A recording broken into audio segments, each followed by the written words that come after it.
It was a Sunday lunch, the kind where fake smiles hide sharper edges. My sister set her fork down like she was making an announcement. "You've got that big three-bedroom house. It's wasted on just you. We've been thinking it makes more sense if we move in. You can find something smaller, maybe a condo." My mother nodded as if this was already decided. "You don't have kids, honey. Family comes first. And with 6 of them, your sister needs the space more than you." I didn't argue, not then. I just smiled, folded my napkin, and excused myself. We weren't always like this. When Dad died, I was 19. My sister, Elaine, was 23 and already married to Mark. She played the role of my protector then, called every day, helped me with tuition, told me she'd always have my back. I believed her.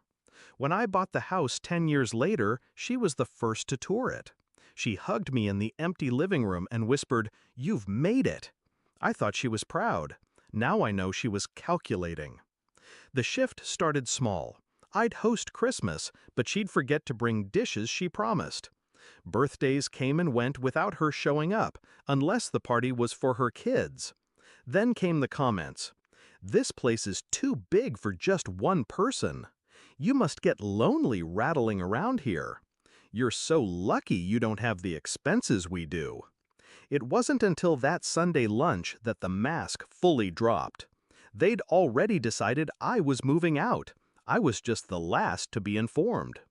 That night, I didn't cry, I didn't rage. I made tea, sat at my desk, and began my plan.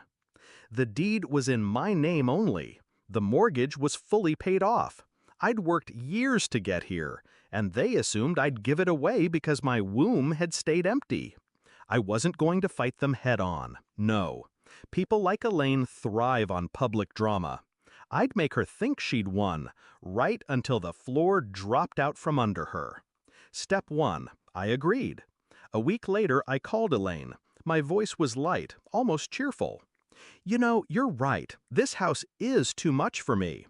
If it'll help you out, I'll move. But I'll need a couple of months to sort things." She was almost giddy. Mark got on the line to thank me, though he couldn't hide the smugness. They even started bringing the kids over to get them used to the place. That was fine. Every visit gave me the chance to gather exactly what I needed. Step 2. I sold the house. Not on the open market, not to anyone they knew. A private buyer, cash offer. I accepted quickly, under market value, to ensure it closed before word could spread. The contract was airtight, the funds already transferred to an account they didn't know existed. I told no one, not friends, not neighbors, just my lawyer. Step 3. I let them plan their move-in. Elaine sent me Pinterest boards for their kids' rooms. My mother suggested where we could store my furniture until I found a smaller place. I nodded through it all, smiling at the mental image of their faces when they learned. Moving day. They arrived with a rented truck, Mark barking orders, the kids running through the front yard. Elaine strode up to the porch like she already owned it. "We'll start with the beds. You can load your stuff after," she said. I handed her an envelope.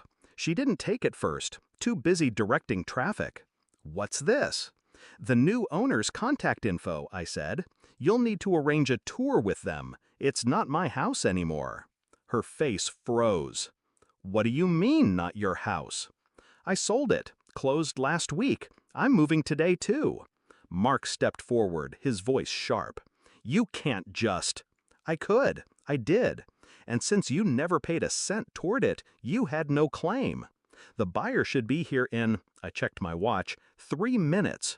They didn't believe me until the moving truck for the real new owners pulled up. A young couple, smiling nervously, holding their baby. The wife shook my hand and thanked me for a smooth sale. Elaine's kids stood confused, clutching their toys, as their mother's voice pitched higher, more desperate. My mother avoided my eyes entirely.